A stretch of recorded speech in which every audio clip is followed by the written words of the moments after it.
High, তোমরা সবাই কেমন আছো? অনেক দিন হলো নতুন কোনো ভিডিও আপলোড করা হয়নি। তাই ভাবলাম চলো তোমাদের সাথে আজ একটা ছোট্ট মিনি ভ্লগ শেয়ার করা যাক।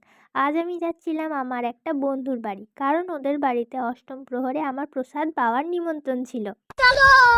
তারপর ঝটপট রেডি হয়ে আমি এখন যাচ্ছি সুরেশদের বাড়ি, আর যাওয়ার সময় ওদের জন্য আর ঠাকুরের জন্য কিছু মিষ্টি নিয়ে নিচ্ছিলাম। আর এই যে আমাদের বন্ধু সুরেশ, ও এখন খুবই ব্যস্ত, ওর কথা বলবার মতন সময় নেই। যাই হোক, ওখানে গিয়ে একটু বসার পরে আমরা চলে গেছিলাম দুপুরের প্রসাদ পাওয়ার জন্য। আর এখানে একে দেখো, একে খেতে দেওয়া হয়নি বলে এ বসে বসে হাতের ডুরি খাচ্ছে।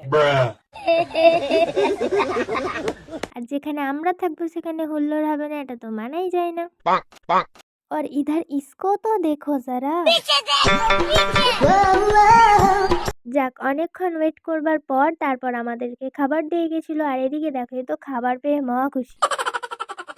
তারপর আমরা খেয়ে দিয়ে বাড়ি চলে আসলাম। যাই হোক, তোমাদের ভিডিওটা কেমন লেগেছে অবশ্যই জানিও, আর ভালো লাগলে একটা লাইক করে দিও। দেখা হচ্ছে পরের ভিডিওতে। টাটা।